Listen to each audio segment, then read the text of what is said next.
গড়িয়াহাটের পলাশ শাড়ি কেন্দ্রে যে বউ আর ছেলে যাচ্ছে, চলো উপরে যাই, উপরে গিয়ে তারপরে দেখাচ্ছি।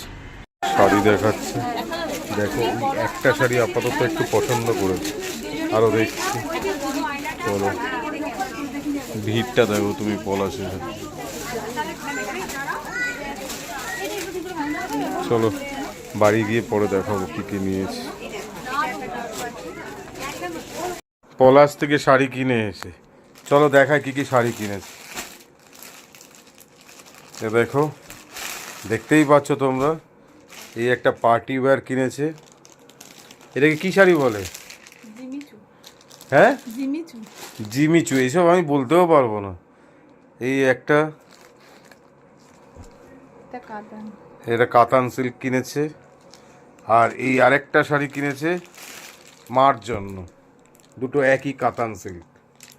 প্লিজ বলো, কমেন্ট করে জানিও কেমন হয়েছে। দুটো শাড়ি বউ নিজের জন্য কিনেছে আর এটা মার জন্য কিনেছে। প্লিজ বলো কমেন্ট করে কেমন হয়েছে। চলো টাটা।